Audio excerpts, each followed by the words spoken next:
Štai ir atėjo ta ilgai lauktoji diena, kada teks atskleisti paslaptį, kasgi buvo padaryta su kubų vienu pjovimu lentūžėlių.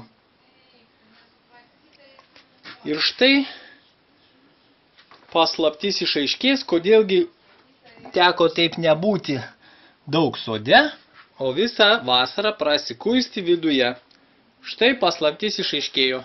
Pradėsimgi viską nuo pradžių. Šitas darbas jau į pabaigą, todėl galim parodyti. Štai buvo mūsų trobelė ir buvo štai tokiais vabalkiais, sienos gražios.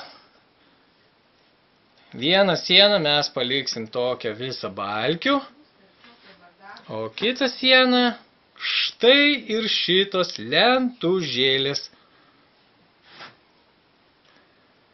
Lentūžėlės, va. Padaryta buvo siena.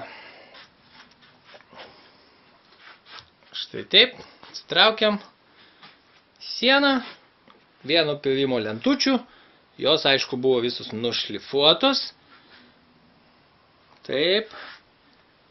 Ir prikaltos viena ant kitos. Toks tai buvo reikalas. Sugalvotas ir gyvendintas.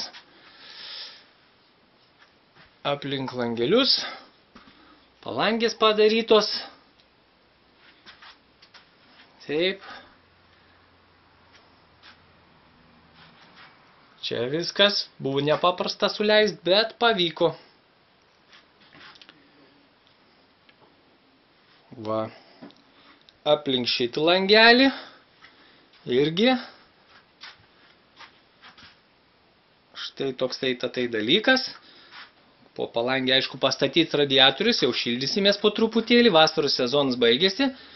Ir tokis tai mini bariukas. Elektra išvedžiota, apšvietimas padarytas, ledinis ir laiptai į antrą aukštą, puikiai apšviesti ledo švieselė. Tai štai kur prabėgo visa mano vasara ir kaip čia viskas vyko. Jūs jau gal matėte nuotraukoj arba kitam kokiam tai video reportaže. O dabar tai jau ir atsisveikinu. Viso geriausio rugsėjo 14 ar čia 15 dieną.